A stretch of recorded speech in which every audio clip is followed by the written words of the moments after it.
Words at War.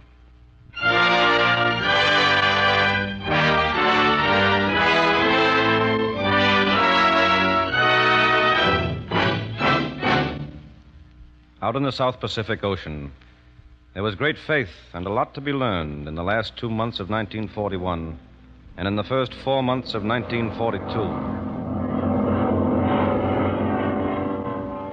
There was great faith. The United States will never let the Philippines Let 'em come, go. Manila. We'll show those Japs what it means to play in the big league. We'll have reinforcements any day now. Lexington is off the coast. We're getting planes Those tomorrow. are our planes. They must be ours. And a lot to be learned. Disperse your battleships. Never anchor in a straight line. Pretty straight lines. Excellent targets. Disperse your airplanes to a number of small scattered landing fields. No line formations when on the ground. Straight lines, like the clay pipes in a shooting gallery. 1, 2, 3, 4, 5 clay pipes in a shooting gallery with a Japanese eye behind the gun.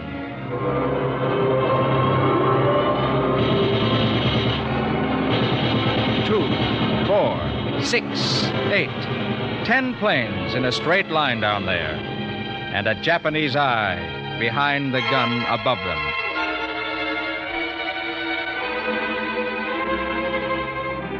The Japs can't fight. Why, they can't even shoot. Oh, they can't even shoot.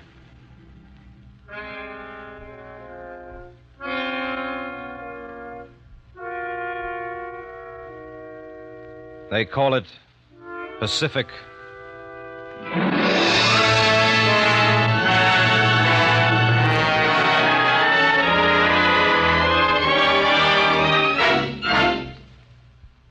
Words at War.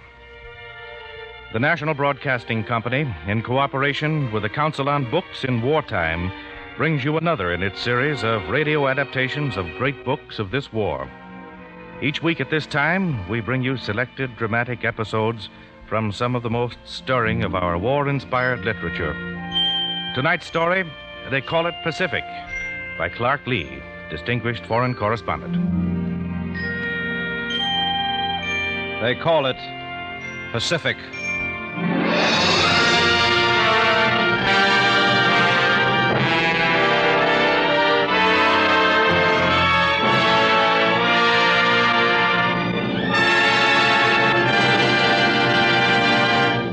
Japanese-occupied Shanghai, China, late in November of 1941.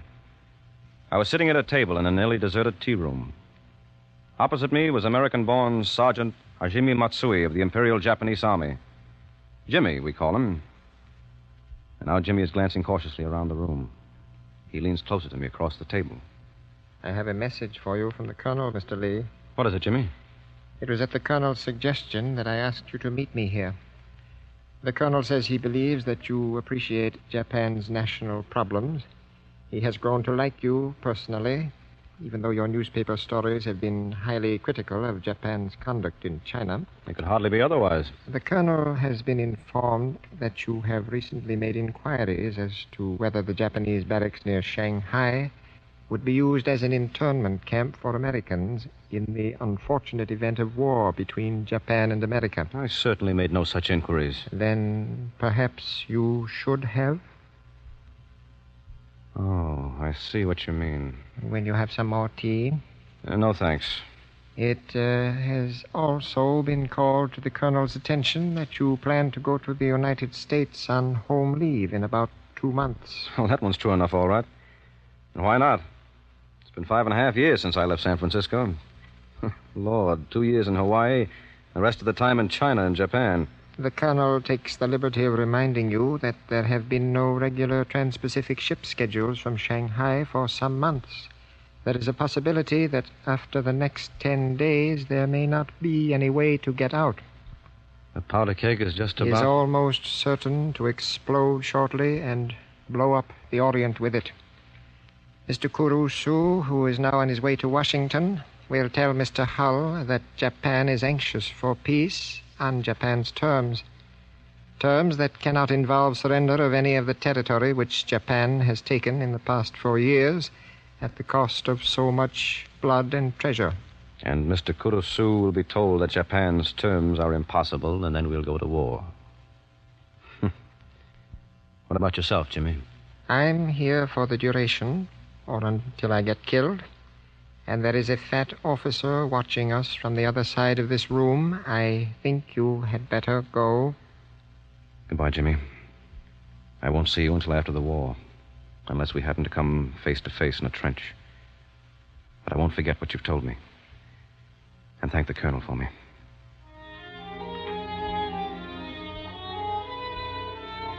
When I walk across the room, fling the door open, here is the sparkling afternoon sunshine and crisp fall air of Shanghai. Rickshaw! Rickshaw! $1 for Go Chop Chop, corner Sichuan Road, Foochow Road. On our way now to the Dutch Lane ticket offices through the streets of Shanghai. The Shanghai of Japan's new order. Shanghai, China, with Japanese soldiers on the sidewalks jostling Japanese girls in kimonos. We're approaching the Garden Bridge, and there are Japanese soldiers on sentry duty. I'm not allowed to ride past these sentries, so I get out of the rickshaw, remembering to douse my cigarette. They stare at me with what we call the China face. Corners of the mouth turned down, chin thrust forward. Get out, they seem to be saying. Get out of the rickshaw. Get out of Shanghai. Out of China. Get out of the Orient, the Pacific, for this is Japan's new order. Well, I'm getting out. If I'm lucky, I'll get space of some kind down to Manila, then transship to the President Coolidge. I'm getting out, Tojo. But I'll be back.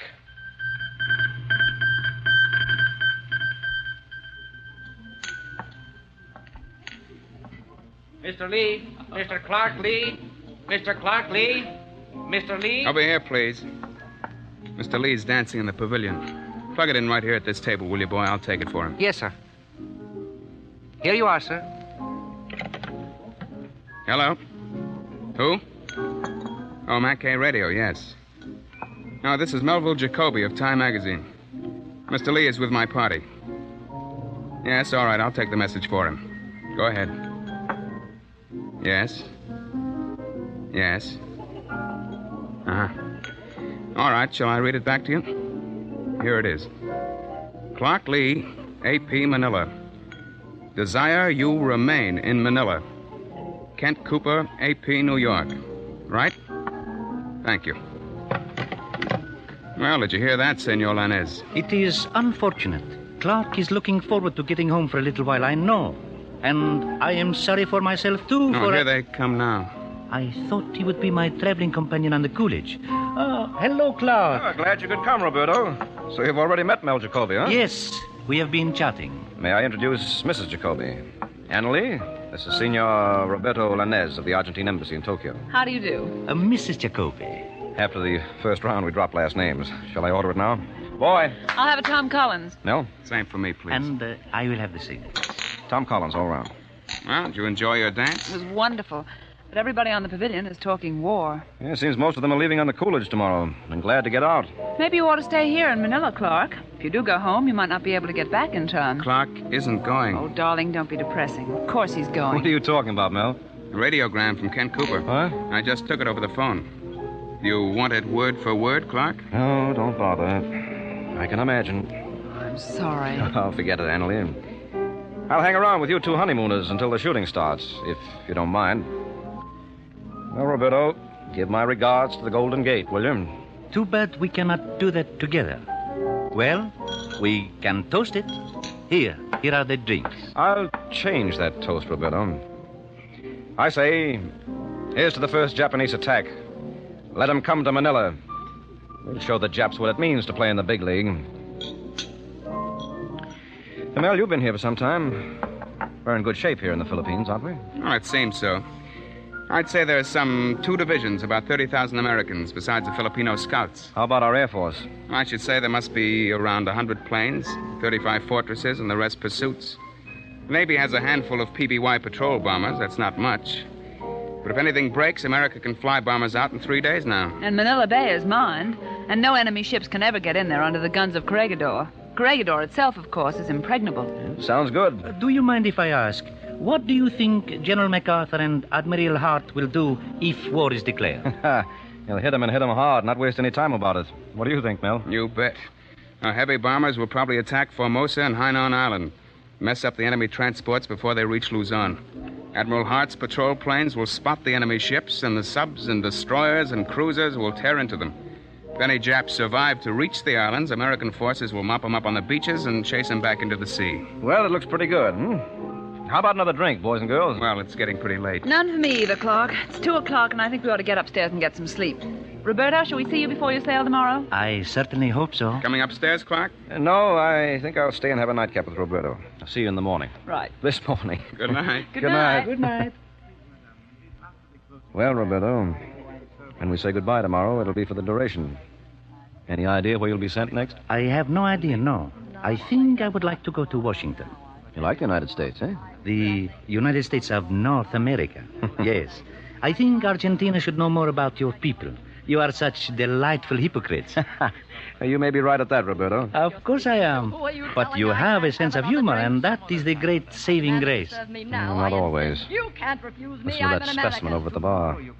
Tomorrow? How dare you tell me what to do? You're just a policeman, a Filipino policeman. Well, go ahead, arrest me. Don't want to arrest. Not a very I'd good, like to see good you neighbor, is try she, it. Clark? We Americans are the ruling race here. You're nothing but dirt. Do you understand me, dirt?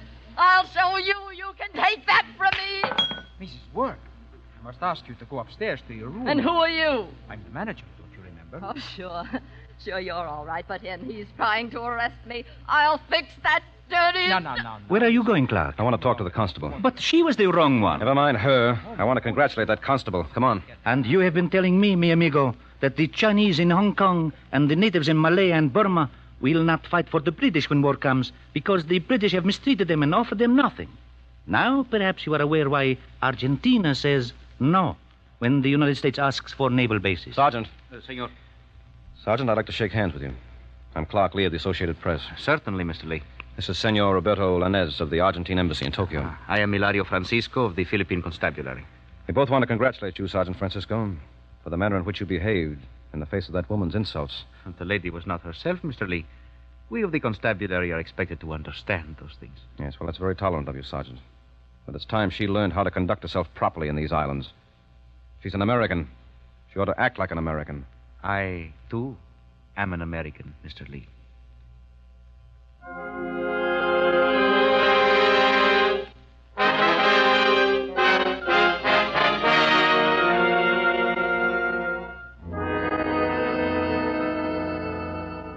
Target. Neat rows of battleships and neat rows of planes.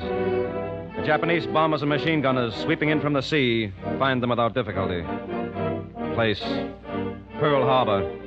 Time, morning of December 7th, 1941. From alarm, through fear, to hatred, requires no great mental effort for Americans.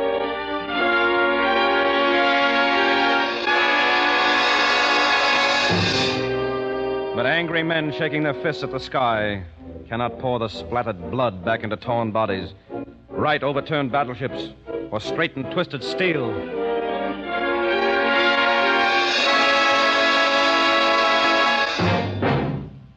You cannot dam the torrent of little men with big machines.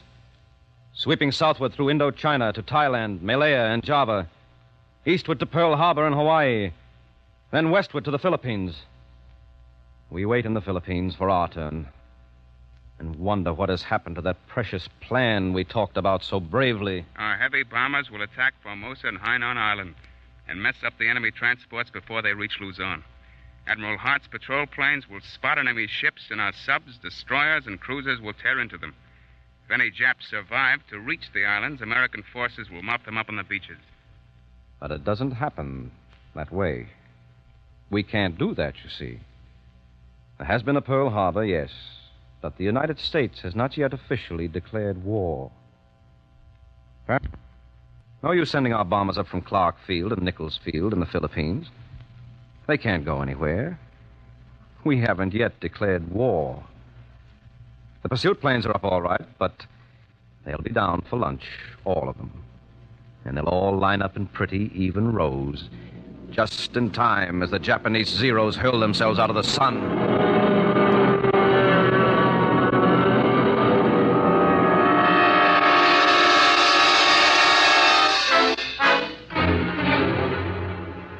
I'm afraid.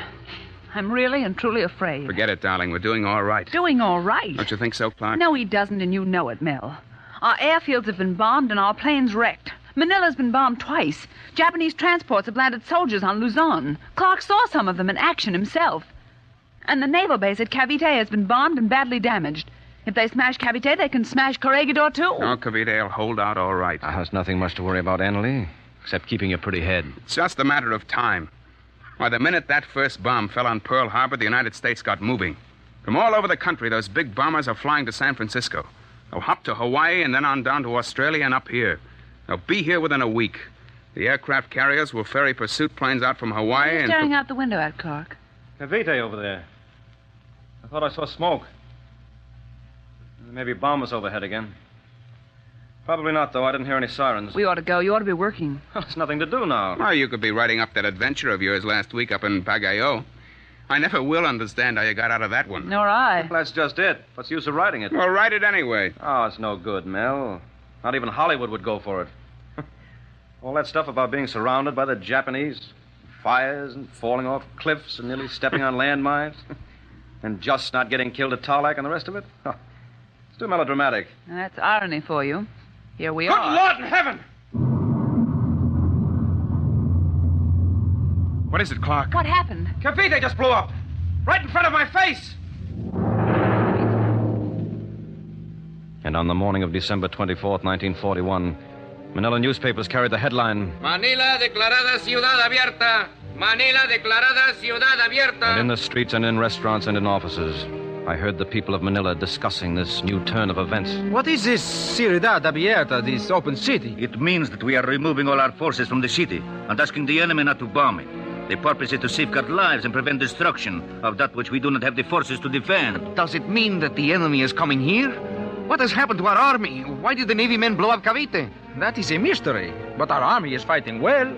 Have you not read the communiques? Maybe it would be better if we would fight the Japanese in the streets and from our houses, as they did in Odessa. Maybe we should fight them with our knives and bolos and clubs. Maybe it would be better to die fighting than to let them kill us later at their leisure. After all, if we hold them for a few days, help will be here from our big brothers.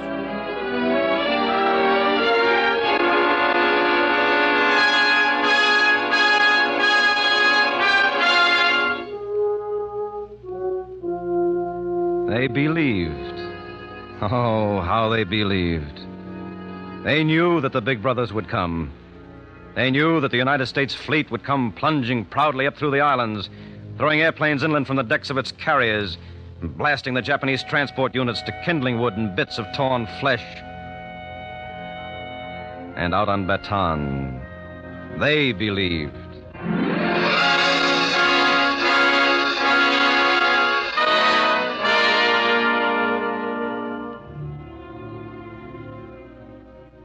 They're fighting here on Bataan, side by side, the American Army and the Philippine Army. The aviators, without planes, now man rifles and machine guns. And the sailors from Cavite, without ships or a naval base, now man rifles and machine guns.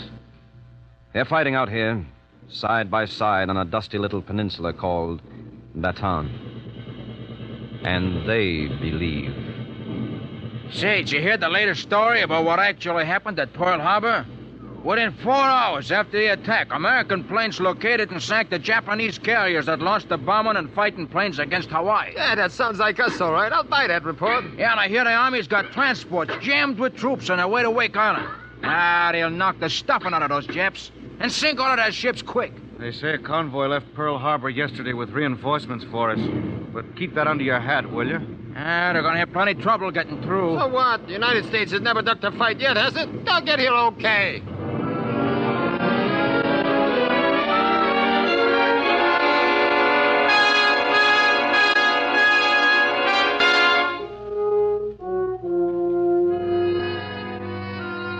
I came over to Bataan from Corregidor, where I left Mel and Annalie Jacoby to report from the front lines.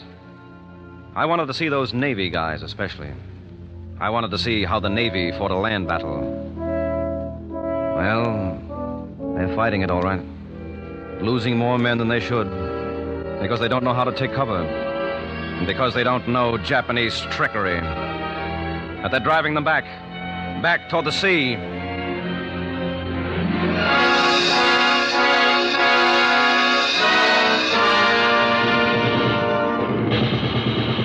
Who cares about mathematics with a mortar? I come up on the other side of the ridge now, and there's Commander Frank Bridget. Yes. Surrounded by 5 Army field telephone sets. Again. And using them all at one time. Perez, you've got to lay a few Last time I shots in saw there the in front of commander Lieutenant was in Jackson. Tokyo. Yes, right. His center's under heavy machine gun fire. He can't hold out long. Captain Wormuth is here with me now. Just got here. Some other guy just came up. Oh, it's Lee. Hello, Clark. You sightseeing? Hello, Commander. What would you give to be in an airplane right now? So he's turned out to be a comedian. Perez, you have 9 rounds, right? Hello, Jack. Jack, hold on, kid. I'll give you some help in a minute. Perez, you got 9? Now look, you've got to make every one count. You can't miss. Load your howitzer. Hey, Clark, this is Captain Wormuth. Art, meet Clark Lee. Get out of here, you 2 guys, will you? Till I get Lieutenant Jackson out of that trap down there. Perez, all set now? I didn't know you reporters came all the way up to the shooting line. Oh, sometimes, Captain. Pretty risky. Here it comes. Yeah, we got some of our dead along this path. Gonna bury them soon. Hope they don't bother you. No, I've seen plenty. There won't be much more of this. Convoy came in yesterday. Give us those men and the ammunition. We'll run these Japs off Bataan in no time flat. That was just one little freighter out of 3 that tried to get through, Captain Weymouth. Not a convoy. What's that? Just one little freighter. I'm living on Corregidor. I saw it. You're a dirty liar. Sorry, Captain. I know how you feel. All right, Lee. I'm sorry. Forget it. How long are you going to stick around? We're leaving tomorrow on a freighter. We're going to try to get through to Australia. We'd like to stay, but the censors won't let our stories go out anyway. Watch your step along here. Some more bodies. Who's we? I'm going out with Mel Jacoby and his wife. I know him. Time magazine? Yes, that's right. Just got married, didn't he? Some girl with an odd name? Yes, Annalee. Yeah. She's great, too. Must be. Say, look here. Look at this one. Oh, that's too damn bad. I knew this soldier. Look at that row of machine gun holes. They almost cut him in half. See, I've seen him somewhere, but I can't... Sure you have. That's Sergeant Hilario Francisco of the Philippine Constabulary. He used to be on duty at the Manila Hotel.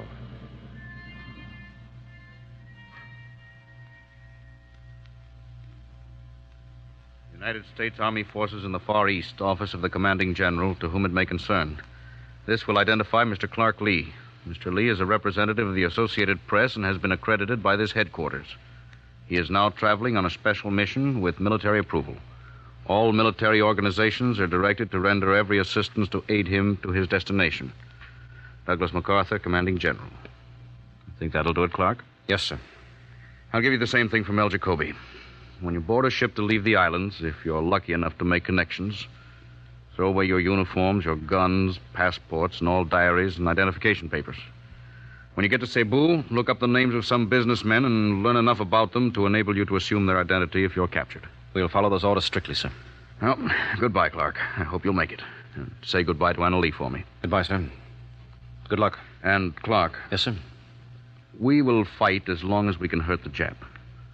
But unless we get reinforcements, the end here will be brutal and bloody.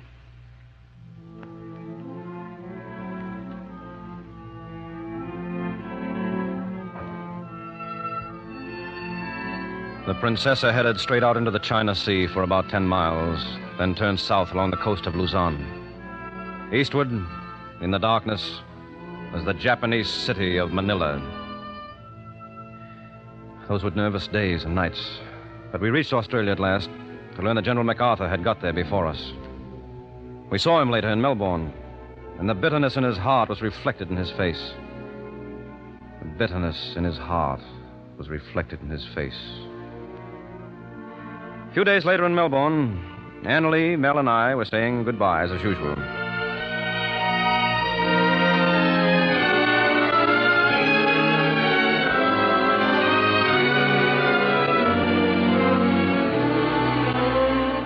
Well, Clark, here you go again. I'm not going to say so long to you, Mel.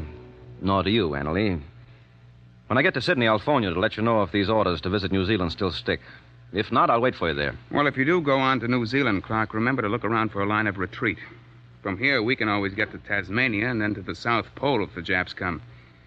But it looks like the only way out of New Zealand is to Easter Island and then to Chile. And that's quite a long jump in a canoe. You two are always talking about ways out of places. I'm glad to see for a change you're both starting to go north in the direction of the Japs. Let's start a counteroffensive of our own. What's this about north? Where are you bound for, Mel? Just a few short hops with General George to inspect Australian airfields. Don't worry, Clark. I'll be here waiting for your phone call from Sydney.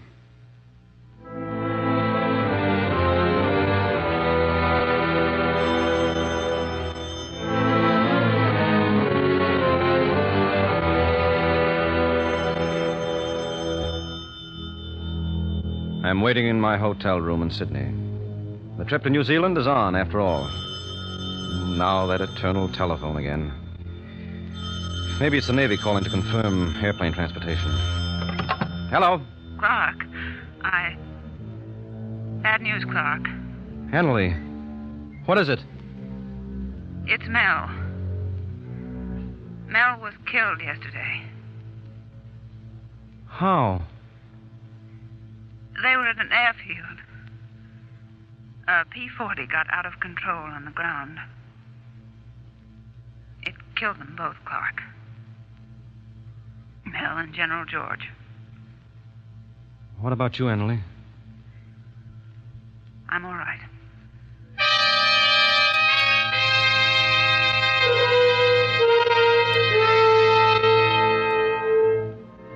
Mel Jacoby was dead. And I went on. I went on through many scenes of a bloody pageant in an ocean they call Pacific. This next scene is far removed, for there before me now are the skyscrapers of San Francisco, the most beautiful sight I have ever seen in my life. There are 3 other scenes which I hope to live long enough to witness. I want to be there when General Douglas MacArthur raises the American flag over Corregidor again, and then hauls it down and with his own hand raises the flag of the Republic of the Philippines, symbol of a nation which has won its right to life by learning how to suffer and how to die. I want to be with Generalissimo Chiang Kai-shek when he marches once again into Nanking after the last Jap has been killed or driven from China. And I want to see Jonathan Wainwright and Joe Smith and Arthur Weymouth and some Filipino scouts and Vandegrift and his Marines ride down the main streets of Tokyo. And with Admiral Halsey and his sailors, drive in tanks and armored cars across the moat and enter the Imperial Palace, while American airplanes fly overhead in clouds so thick that they blot out the rising sun.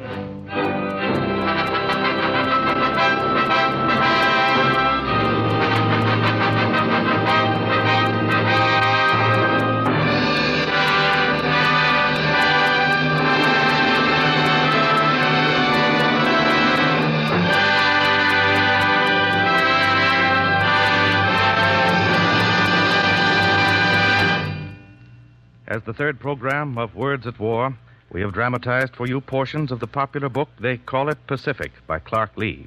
It was adapted for radio by Neil Hopkins, one of the NBC script staff. Clark Lee was played by Les Damon. Melville Jacoby was Sam Wanamaker. Anna Lee Jacoby was Joan Alexander. Other members of the cast were Fay Baker, Ed Begley, Bernard Lenrow, Louis Van Ruten, and Lon Clark. The original music was composed and conducted by Frank Black. The production was under the direction of Joseph Losey.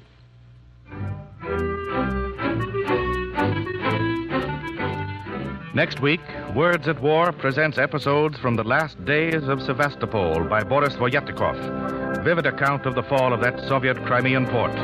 Words at War is brought to you in cooperation with the Council on Books in Wartime, with the National Broadcasting Company and the independent radio stations associated with the NBC network.